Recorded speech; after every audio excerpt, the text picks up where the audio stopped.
تخلي المغرب على مدينة أصيلة وفق ما أتى في تغريدة صادرة عن الصحفية الإسرائيلية ذات الأصول اليونانية ناتالي مينداسي، تؤكد بأن المغرب قد تخلى على هذه المدينة بعد اعتراف إسرائيل أو نتنياهو بمغربية الصحراء، وبأن هذه المدينة دابا حاليا تعتبر بأنها عاصمة اليهود بشمال إفريقيا، كما هو حسب وفق كذلك التغريدة الصادرة من طرف ناتالي مينداسي داخل موقع ديال تويتر، فتؤكد بأن المغرب قد تخلى على مدينة أصيلة بعد الاعتراف ديال حكومة نتنياهو، الاعتراف الوهمي حقيقة وبدون أي وزن، كذلك في إطار هذا النزاع حول الصحراء الغربية، فقد تم التخلي لصالح لصالح الصهاينة، واعتبرتها الصحفية ناتالي مينداسي بأنها عاصمة اليهود دابا حاليا، ولات أصيلة هي عاصمة اليهود بشمال إفريقيا.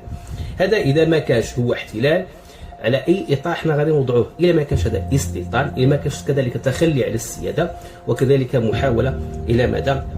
الى تمكين اليهود من من المساعي ديالهم وكذلك الاهداف ديالهم داخل المغرب.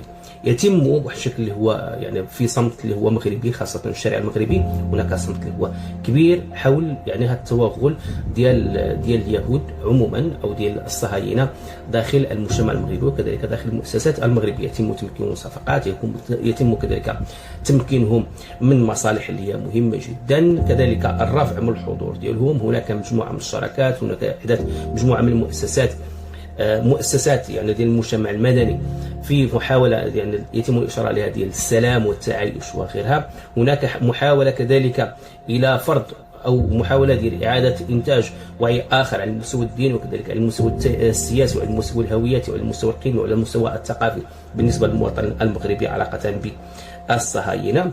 هناك مجموعه من المؤشرات تحيل بأن الأمر يرتبط باستيطان، أو أن المغرب سيعتبر لاحقا هو دابا حاليا احتلال أو دولة يعتبر بأنه في موقع ديال دولة محتلة من طرف إسرائيل.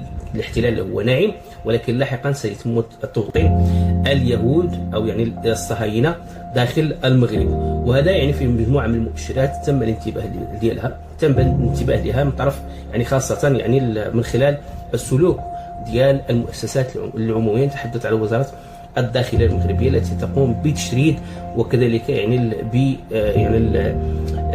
تشريد اولا مجموعه من العائلات المغربيه وهدم البيوت بشكل هو اساسي بدواعي بانها خارج الاطار ديال القانون، على الرغم من ان هذه الاحياء الشعبيه او كذلك هذه المنازل هي كثيره جدا، ونتحدث الامر دابا حاليا على المئات إلا ما تحدثناش على الالاف من العائلات تم تشريدهم بداعي اللي هو قانوني. فيرتبط الامر بشكل هو مباشر هذه الحاله وهذه الهستيريه ديال الهدم وكذلك ديال طرد المغاربه من الاراضي ديالهم، على الرغم من انهم عاشوا فيها خلال عشرات ديال السنين، او هناك احياء منذ الاستعمار الى حدود الان. فيتم دابا حاليا هدم البيوت فوق الرؤوس ديالهم من اجل ترك المساحه او هذه الاراضي تمكينها للصهاينه. وقد تم التاكيد على هذا الامر في اكثر من من مكان، خاصه بالمناطق الجنوبيه وكذلك بالمناطق ديال الشرق وكذلك بالمناطق ديال الشمال. غادي ننطلقوا او اللي يعتبر بان هذا مؤشر اللي هو قوي جدا بان المغرب قد تخلى على مدينه عموما. هذا الامر هو غريب جدا، فقط من اجل الحصول على اعتراف اللي هو بدون اي وزن علاقه بالنزاع حول الصحراء الغربيه.